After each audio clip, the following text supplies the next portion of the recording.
اور ایک آپ دیکھیں کہ ایسی جگہ جہاں پر کوئی انسان موجود نہیں, کوئی زندگی کے آثار بھی نہیں, وہاں پر بیٹا ہے, نومولود بیٹا ہے, چھوٹا بیٹا ہے, اور ماں ہے.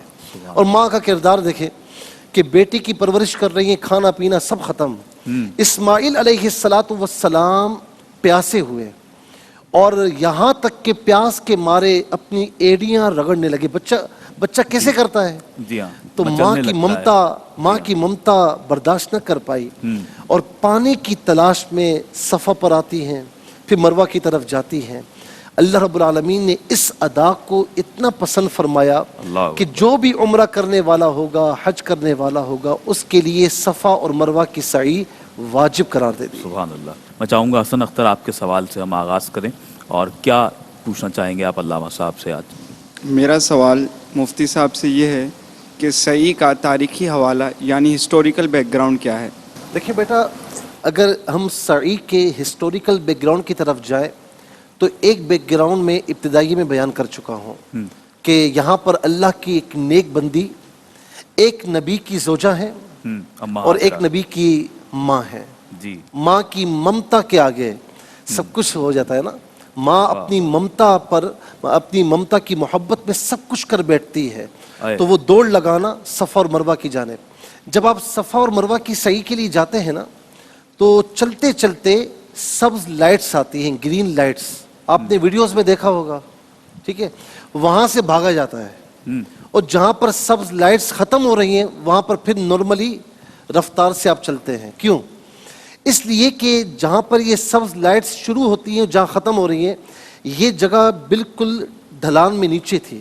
اچھا جی, جب آپ نیچے جاتی تو یاد آتا کہ میرا بیٹا کس حال میں ہے, پانی کی تلاش میں, تو بھاگتے ہوئے اوپر آتی ہیں. اللہ رب العالمین نے اس ادا کو بھی اتنا پسند فرمایا.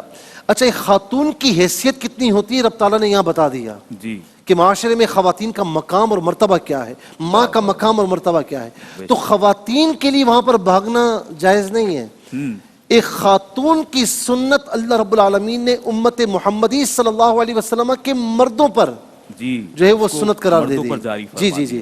دوسری بات یہ ہے کہ صفا اور مروہ, یہاں پر دو بت تھے جن کا نام تھا اسعاف اور نائلہ. اچھا جی, اس کا جو ہسٹوریکل بیک گراؤنڈ ہے. اچھا, یہ بھی کہا جاتا ہے کہ صفا کی پہاڑی پر آدم علیہ السلام تشریف فرما رہتے تھے. اچھا, تو یہ بھی ایک بیک گراؤنڈ ہے. تو یہ دو پہاڑیوں پر دو بت تھے. روایات میں آتا ہے کہ انہوں نے کوئی گناہ کیا تھا تو ان کو بت بنا دیا گیا. اچھا جی, اور مشرکین نے آ کر ان کی پوجا شروع کر دی تھی. اچھا, تو یہ اس کا تاریخی بیک گراؤنڈ ہے. لیکن اللہ تبارک و تعالیٰ نے اس مقام کے تقدس کو برقرار رکھا, بتوں کو دور کر دیا گیا.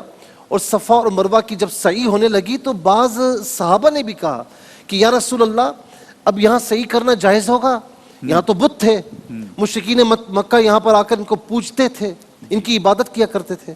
تو پھر قرآن کریم نے کہا کہ فمن حج البیت او اعتمر فلا جناح علیہ ان یطوف بہما, کہ جو بھی عمرہ کرے گا, حج کرے گا, تو یہاں کی سعی کرنا اس کے لیے واجب ہے.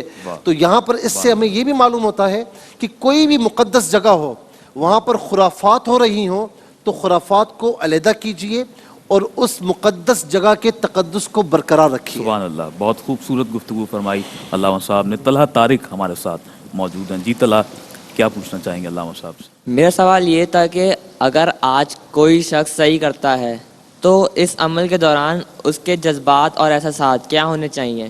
بڑا ہی پیارا سوال ہے آپ کا بیٹا, کہ وہ ماں کی ممتا کے آگے پانی کی تلاش میں جا رہی ہیں, آ رہی ہیں.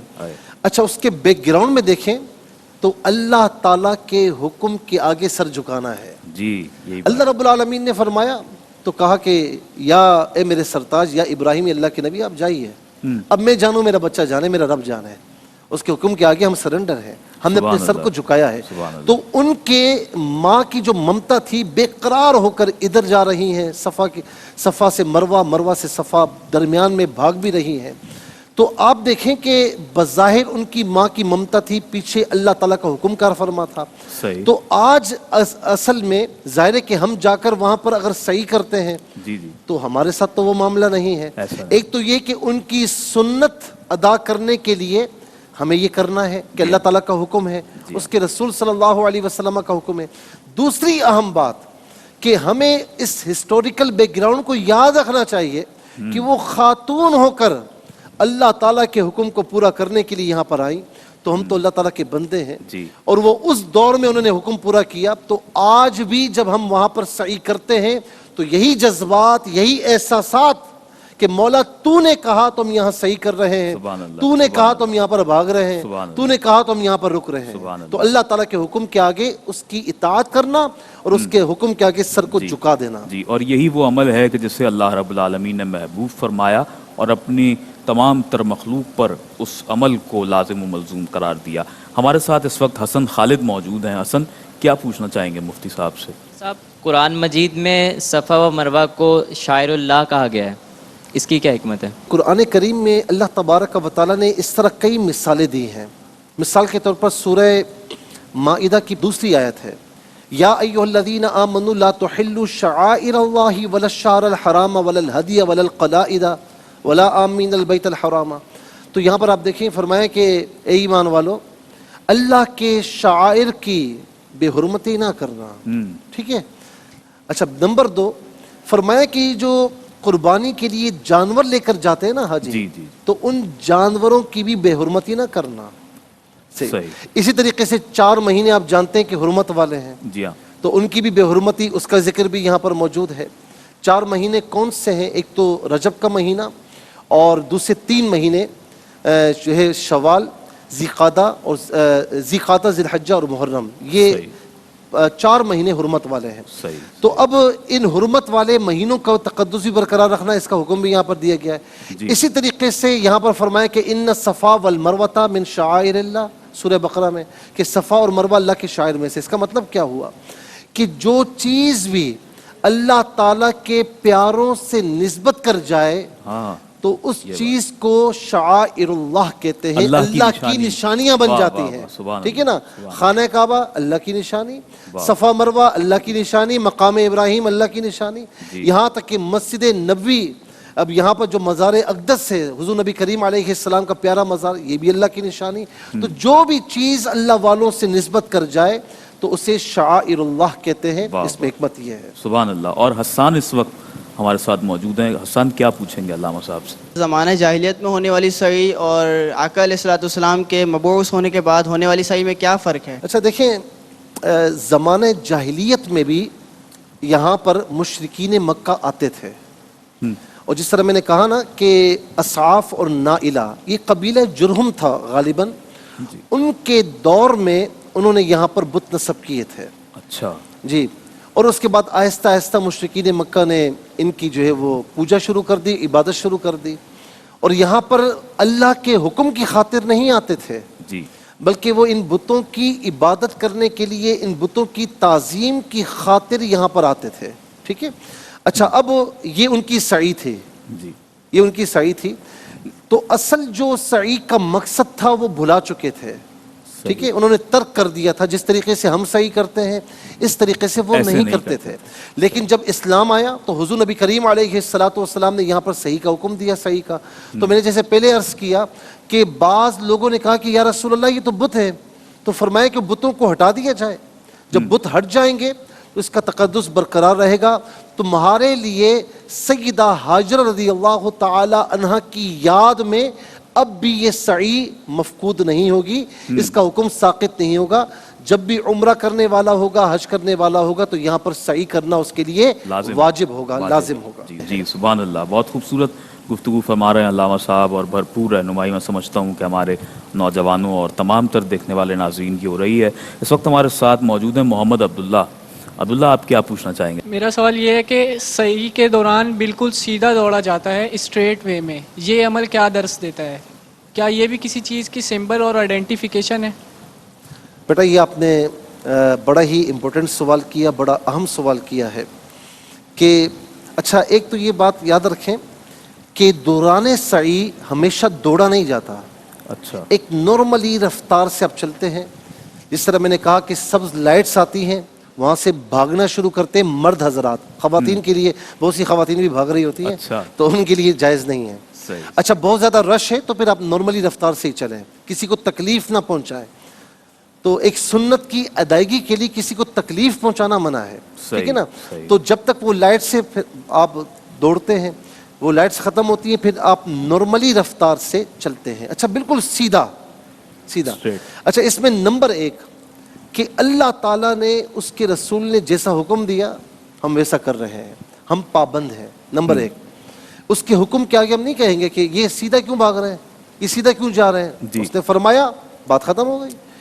دوسری بات یہ ہے کہ سیدھا جانا یعنی صفا سے مروہ, صفا سے مروہ بالکل اسٹریٹ ہے, آپ سیدھا جاتے ہیں. اس کا مطلب کیا ہے کہ اس میں ایک انڈیکیشن یہ ہے کہ صراط مستقیم, سبحان اللہ سبحان اللہ. اللہ تعالیٰ نے فرمایا نا کہ اہدنا الصراط المستقیم. آپ ہر نماز میں دعا کرتے ہیں نا, بالکل بالکل. نمازیں آپ پڑھتے ہوں گے ماشاءاللہ, تو ہر نماز میں دعا کرتے ہیں اہدنا الصراط المستقیم, مولا ہمیں سیدھا راستہ چلا. تو سیدھے راستے کی طرف انڈیکیشن ہے کہ اللہ تعالیٰ کے حکم کے آگے آپ نے سرنڈر کیا, اب سیدھے راستے کی طرف جا رہے ہیں. گویا کہ اب اللہ کی بارگاہ میں چلتے چلتے یا بھاگتے بھاگتے یہ دعا کر رہے ہیں, مولا تو نے یہاں پر بھی مجھے سیدھا چلنے کی توفیق نصیب فرمائی, زندگی کے عام روٹین میں بھی مجھے صراط مستقیم عطا فرما. آمین. اور اس وقت ہمارے ساتھ اب آخری سوال کے لیے میں درخواست کروں گا, محمد ابو حذیفہ موجود ہیں. ابو حذیفہ اپنا سوال کیجیے علامہ صاحب سے. جی مفتی صاحب سے میرا یہ سوال ہے کہ سعی کے معنی اور اطلاقات کیا کیا ہیں؟ دیکھیں سعی کا ایک ڈکشنری کے اعتبار سے اس کا جو معنی بنتا ہے وہ کوشش کرنا, وہ کوشش کرنا ہے. قرآن کریم نے اس بات کا بیان فرمایا. جمعے کی نماز اب سورہ جمعہ ہے نا 28ویں پارے میں, تو یا ایھا الذین آمنوا اذا نودی للصلاۃ من یوم الجمعہ فاسعوا الی ذکر اللہ. جی جی. کہ ایمان والو جب نماز جمعہ کے لیے آذان ہو جائے, پہلی آذان ہو جائے, تو پھر اللہ کے ذکر کی طرف سعی کرو, یعنی نماز جمعہ کی طرف کوشش کرو. جی. اچھا اسی طریقے سے ابراہیم اور اسماعیل علیہم السلام, خلیل اللہ اور ذبیح اللہ کا جہاں ذکر آتا ہے تو فرمایا فلما بلغ معہ السعی, تو وہاں پر بھی سعی کا ذکر ہے. جی. وَأَن لَيْسَ لِلْإِنسَانِ إِلَّا مَا سَعَى, صحیح. انسان کے لیے وہی ہے جو اس نے کوشش کی. واہ واہ. تو اس کا ڈکشنری کے اعتبار سے جسے ہم کہتے ہیں لغوی معنی وہ ہے کوشش کرنا, لیکن اصطلاحی معنی کی طرف آئیں تو صفا سے مروہ, مروہ سے صفا 7 چکر اللہ تعالیٰ اور اس کے رسول صلی اللہ علیہ وسلم کے حکم سے 7 چکر لگانا, جو کہ یہ سعی واجب ہے. تو اس سے ہم سعی کہتے ہیں اصطلاحی معنی کے اعتبار سے, اور یہ ہر عمرہ کرنے والے کے لیے, ہر حج کرنے والے کے لیے یہ واجب ہے. اچھا یہ تو ہو گیا ایک بات. دوسری بات یہ ہے کہ یہاں پر ہم آتے جاتے ہیں آتے جاتے ہیں, صحیح ہے. اچھا اس میں کیا ہے, یعنی اللہ تبارک و تعالی نے حکم دیا طواف کرنا ہے, طواف کرنا ہے. اللہ رب العالمین نے حکم دیا سعی کرنی ہے تو سعی کرنی ہے. تو اللہ تعالی یعنی عام زندگی میں بھی ہمارے لیے یہ سبق دیا جا رہا ہے کہ یہ تو تم ایک خاص روٹین کے تحت کر رہے ہو, تو عام روٹین میں بھی تم اس طرح بن جاؤ کہ مولا تو نے حکم دیا تو ہمیں کرنا ہے, تو نے ممانعت فرمائی تو ہمیں اس کام سے رک جانا ہے. علامہ صاحب نے بہت خوبصورت گفتگو فرمائی آج سعی کے موضوع پر. اور ناظرین محترم, ARYQ TV ماہ ذی الحجہ میں ان مبارک پرکیف اور پرنور ساعتوں میں اس خوبصورت پروگرام کو کہ جس کا عنوان ہے فلسفہ حج اور ذہن جدید, کہ جس میں ہمارے ساتھ نوجوان موجود ہوا کرتے ہیں اور خوبصورت سوالات مفتی صاحب کے سامنے پیش کرتے ہیں اور تسلی و تشفی بخش جوابات مفتی صاحب ارشاد فرماتے ہیں. آج اس سلسلے کا یہ پروگرام پیش کیا گیا کہ جس کا موضوع سعی سے متعلق تھا, اور ہم نے اسے اپنے ناظرین کے لیے پیش کیا ہے اس امید پر کہ آپ نے یقیناً اس سے بھرپور استفادہ کیا ہوگا. میں بہت شکر گزار ہوں علامہ صاحب, مفتی سہیل رضا امجدی صاحب, آپ نے آج ہمیں وقت عنایت فرمایا اور اس پروگرام کو رونق بخشی, اور ساتھ ہی جزاک اللہ, اور ساتھ ہی ہمارے ساتھ جو نوجوان موجود رہے, اللہ تعالیٰ آپ کے بھی علم و عمل میں اضافہ عطا فرمائے. اپنے میزبان سید عدنان خالد کو اگلے پروگرام تک کے لیے اجازت دیجیے. اللہ نگہبان.